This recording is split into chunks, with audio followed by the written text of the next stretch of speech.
భజ గోవిందం. ఈరోజు నా పుట్టినరోజు సందర్భంగా ఆదిశంకరుల వారు మరియు అందరి గురువుల ఆశీస్సులు ఈ రకంగా పొందుతున్న భావనతో పాడదలిచాను. భజ గోవిందం భజ గోవిందం గోవిందం భజ మూఢమతే భజ గోవిందం భజ గోవిందం గోవిందం భజ మూఢమతే సంప్రాప్తే సన్నిహితే కాలే సంప్రాప్తే సన్నిహితే కాలే నహి నహి రక్షతి డుక్రుం కరణే నహి నహి రక్షతి డుక్రుం కరణే భజ గోవిందం భజ గోవిందం గోవిందం భజ మూఢమతే మూఢజహీః ధనాగమతృష్ణాం కురు సద్బుద్ధిం మనసి వితృష్ణాం యల్లభసే నిజ కర్మోపాత్తం విత్తం తేన వినోదయ చిత్తం విత్తం తేన వినోదయ చిత్తం భజ గోవిందం భజ గోవిందం గోవిందం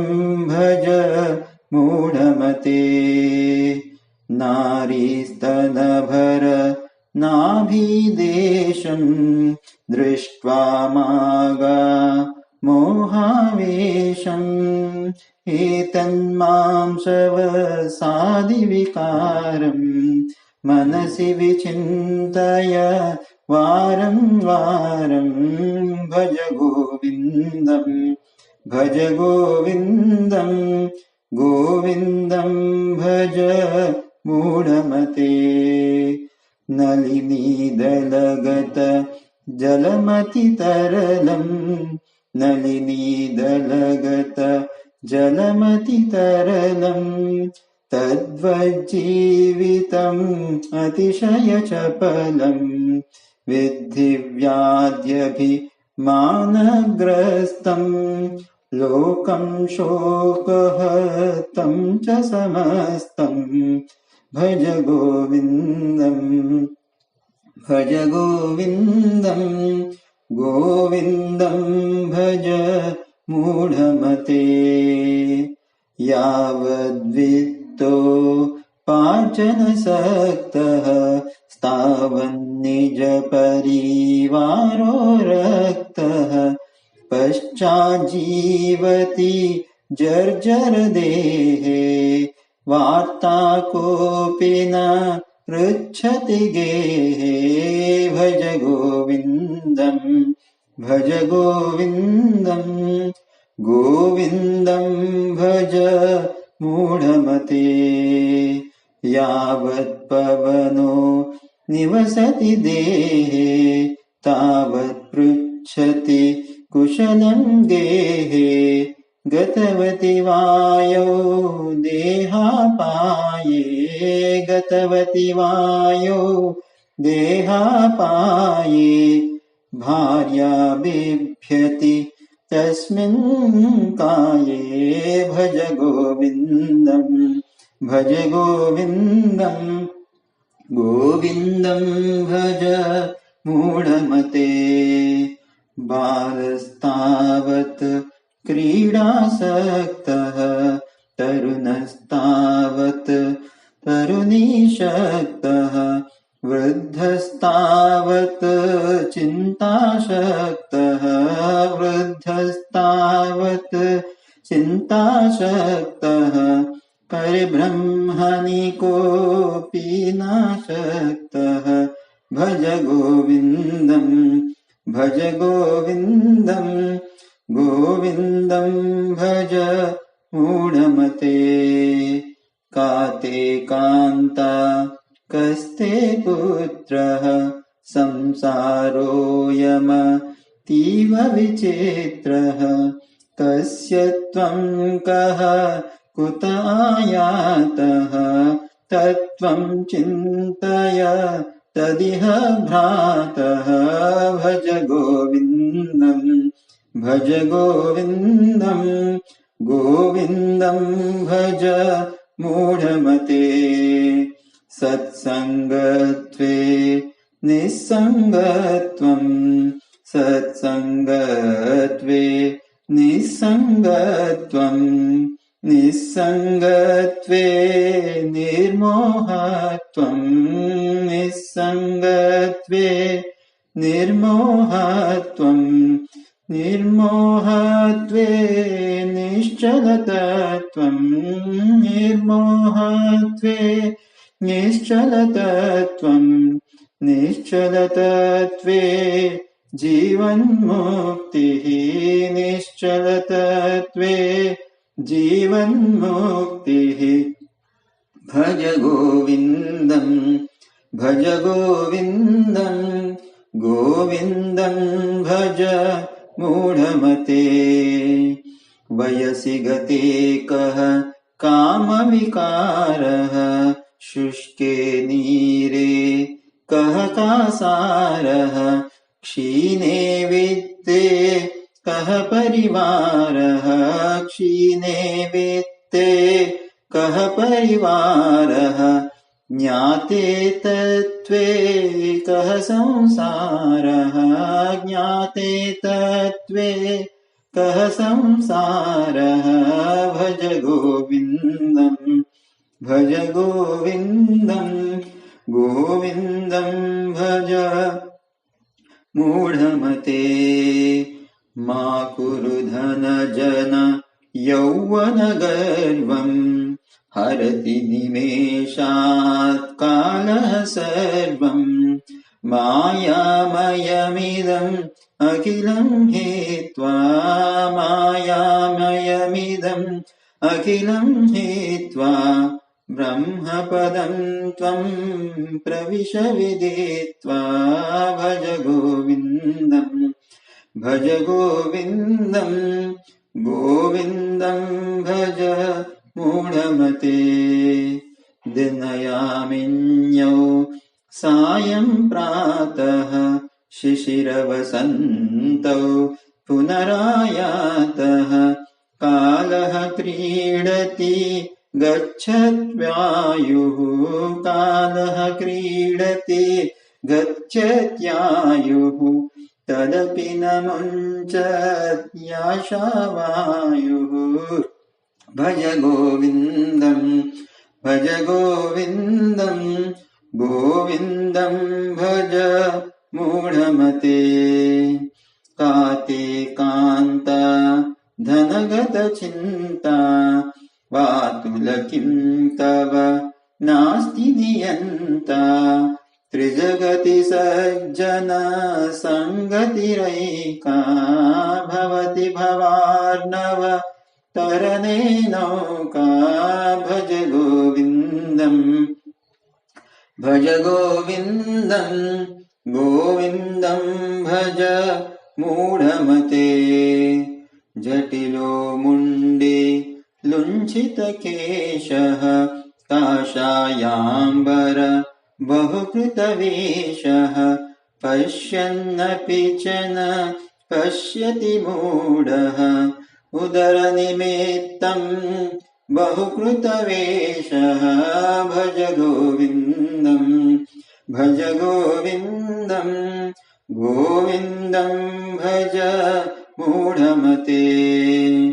अङ्गम् गलितम् फलितम् मुण्डम् दशन विहीनम् जातम् तुण्डम्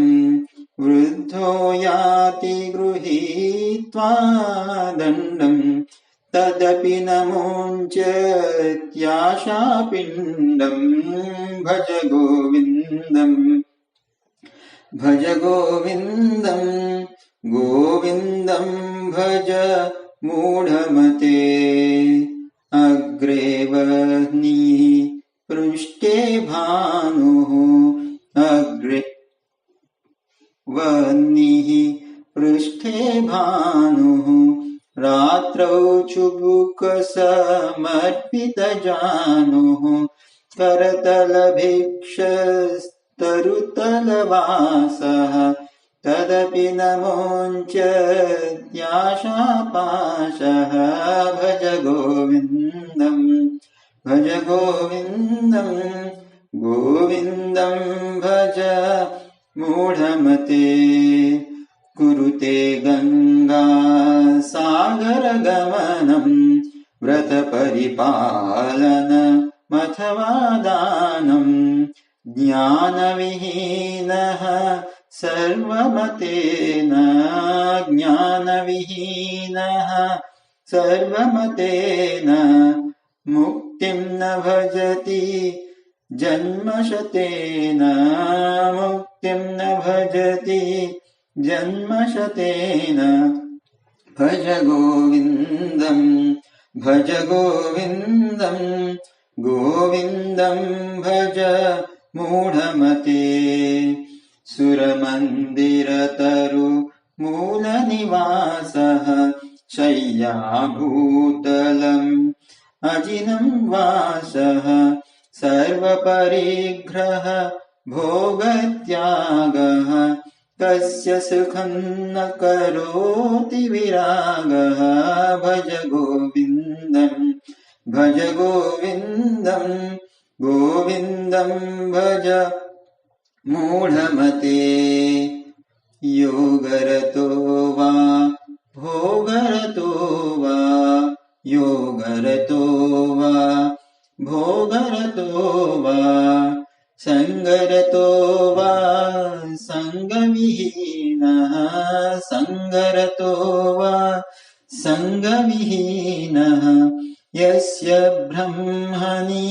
रमते चित्तम् यस्य ब्रह्मणि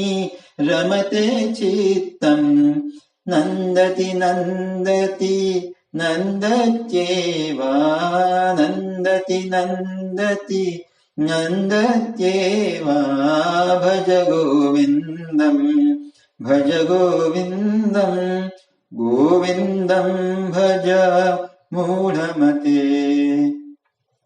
भगवद्गीता किञ्चिदगीता गङ्गाजललव कनिकापीता सकृदपि येन मुरारिसमर्चा सकृदपि येन मुरारिसमर्चा क्रियते तस्य यमेन चर्चा क्रियते तस्य यमेन चर्चा भज गोविन्दम् भज गोविन्दम् गोविन्दम् भज मूढमते पुनरपि जननम् पुनरपि मरणम् पुनरपि जननम् पुनरपि मरणम् पुनरपि जननी जठरे शयनम् पुनरपि जननी जठरे शयनम् इह संसारे बहुदुस्तारे इह संसारे बहुदुस्तारे कृपया पारे पाहि मुरारे कृपया पारे पाहि मुरारे भज गोविन्दम् भज गोविन्दम् गोविन्दम् भज मूढमते रत्याचर्पट विरचितकण्ठः पुण्यविवर्जितपन्थः योगी योगनियोजितचित्तो रमते बालोन्मत्तवदेव भज गोविन्दम् भज गोविन्दम् गोविन्दम् भज मूढमते कस्त्वम् कोऽहम् कुत आयातः कामे जननी को मे तातः इति परिभावय सर्वमसारम् इति परिभावय सर्वमसारम् विश्वं त्यक्त्वा स्वप्नविचारम् विश्वं त्यक्त्वा स्वप्नविचारम् भज गोविन्दम् भज गोविन्दम् गोविन्दम् भज मूढमते त्वयि मयि चान्यत्रैको विष्णुः व्यर्थं कुप्यसि मय्यसहिष्णुः भवसमचेत्तः सर्वत्र त्वं भवसमचेत्तः सर्वत्र त्वं वाञ्छस्याचिराद्यदि विष्णु त्वं वाञ्छस्याचिराद्यदि विष्णु त्वं भज गोविन्दम् भज गोविन्दम् गोविन्दम् भज मूढमते शत्रौ मित्रे पुत्रे बन्धौ मा कुरु यत्नम् विग्रहसन्धौ सर्वस्मिन्नपि पश्यात्मानम् सर्वत्रोत्सृज वेदाज्ञानम् भज गोविन्दम् भज गोविन्दम् गोविन्दम् भज मूढमते कामं क्रोधं लोभं मोहं कामं क्रोधं लोभं मोहं त्यक्त्वात्मानं भावय कोऽहं त्यक्त्वात्मानं भावय कोऽहम् आत्मज्ञानविहीना मूढा आत्मज्ञानविहीना मूढा ते पच्यन्ते नरकनिगूढा ते पच्यन्ते नरकनिगूढा भज गोविन्दम् भज गोविन्दम् गोविन्दम् भज मूढमते गेयं गीता नाम सहस्रम् गेयं गीता नाम सहस्रम् ध्येयं श्रीपति रूपमजस्रम् नेयं सज्जन संगे चित्तम् देयं दीनजनाय च वेत्तम् भज गोविन्दम् भज गोविन्दम् गोविन्दम् भज मूढमते सुखतः क्रियते रामाभोगः पश्चाद्वन्तः शरीरे रोगः यद्यपि लोके मरणं शरणं तदपि न मुञ्चति पापाचरणं भज गोविन्दम्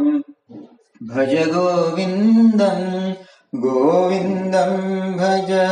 मूढमते अर्थमनर्थं भावय नित्यम् अर्थमनर्थं भावय नित्यम् नास्ति ततः सुखलेश सत्यम् नास्ति ततः सुखलेश सत्यम् पुत्रादपि धन भाजां भीतिः पुत्रादपि धन भाजां भीतिः सर्वत्रेषा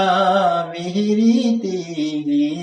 सर्वत्रेषैर्वीतारीतिः भज गोविन्दम् भज गोविन्दम् गोविन्दम् भज मूढमते प्राणायामं प्रत्याहारं नित्यानित्य विवेकविचारं जाप्य समेत समाधिविधानं जाप्य समेत समाधिविधानं पूर्ववधानं महदवधानं भज गोविन्दं भज गोविन्दं गोविन्दं भज मूढमते